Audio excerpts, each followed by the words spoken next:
how do these Coleman perspectives jibe with your idea of reparations?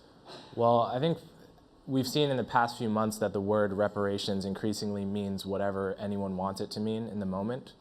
Last year, there was a bar in Portland that had a reparations happy hour where white people donated into a pot and black people drank for free for a few hours under the heading of reparations.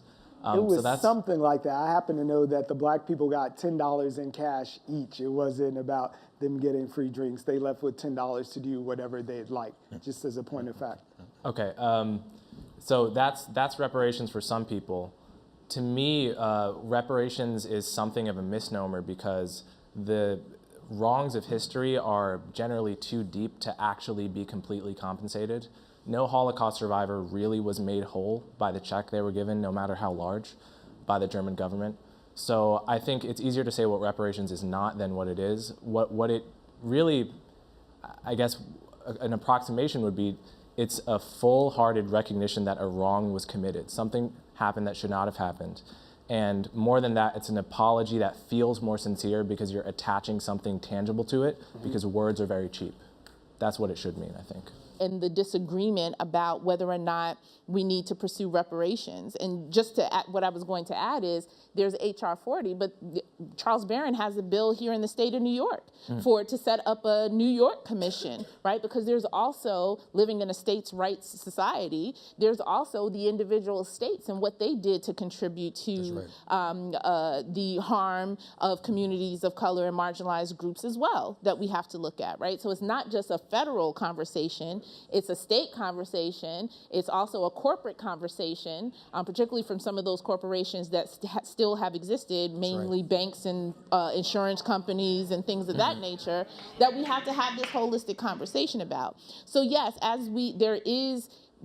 don't personally don't put all of the blame on one particular person because they were in a position of power. Am I disappointed that he didn't go far enough? Absolutely. But is he the sole person to blame? For not blame. Right. Well, I mean, I'm talking about that in general. He's not the sole person to blame for the entire institution. I would also say that sometimes there are just changes in the culture and ebbs and flows. So when Ta-Nehisi Coates 5 years ago now wrote the case for reparations, he specifically said that he suggested, despite liking Obama, that Obama not pursue reparations. 2014 felt different culturally than 2019 did. And we should also remember, right around 2001, there was a wave very similar to this one, where there was debates about reparations, and it was a hot debate in 2001, and then a couple years later, it just kind of fizzled. And I think there's some kind of difficult to explain, difficult to pin down the causation, just kind of ebb and flow with this conversation that is probably likely to continue. I don't expect this moment to continue for 5 years, maybe a year, maybe 2, I'm not sure. But it's probably going to ebb and flow again based on history. So in effect, what you have is indentured servitude going on now. And for those people trapped in that sort of cycle, in that morass, what do we do to bring a comfort level, to bring enough strength to say, hey, it's okay to speak up. When Johnny drives a snowplow, I'm Johnny's cousin. Where are the people, what does the allies look like that step forward to resolve those forms of modern day slavery? And if it's happening for my folks, I'm sure it's happening for a lot of other people. I fear that we're kind of talking around the main issue, though, because there are many people, including people on the right wing, like the Koch brothers, who support criminal justice reform. The First Step Act, obviously they support it because it's costly, right? So for a totally different reason. But the First Step Act just passed bipartisan, reducing mandatory minimum sentences, right? So when people hear reparations, which is this very controversial topic, I don't think they're thinking, oh, they mean criminal justice reform, they mean repairing society. What they're thinking, and what the public meaning, I think, right now in America is programs or benefits or a check or a deeper program that is allocated to descendants of slaves and not to other people. And I think that's the crucial variable that makes it, for most people who hear that term, controversial. It's not that it's just criminal justice reform, what do you mean, right? most people? When you say most people? Well, reparations in America at large, it's a very contentious topic. People yell at each other on cable news over it. when they hear that word, I don't think they're thinking, we've been talking about criminal justice reforms, a lot of structural issues that exist in this country, but I don't think that's what people are thinking when they hear the word reparations, and I don't think that's what they're opposing when they oppose it either. So I fear we're talking around the most controversial part. Well, clearly we aren't. I think what happens is a lot of these talking heads are people on television who don't know anything about reparations and haven't been involved in it. The people around this table, so to speak, obviously have a more holistic view, and the movement does as well. And if people who are legitimately involved in the movement were allowed to have more open conversations and allowed to be on some of these panels that don't include people who really know about reparations, I think the public would be much more informed about it. As far as the Koch brothers and what Jared Kush and everybody does, they don't deserve credit for that. The criminal justice reform movement has been going on since, as you said, since we were first criminalized as a people after slavery. So what I would suggest is maybe in the terms of reparations, maybe one of the things that could happen is maybe a little better outreach in terms of general education. I'm not at all trying to suggest we put these people on par. These are people that specialize in hanging people. And if you think about it, and I don't want to be mean to any white folks, but this is a fact.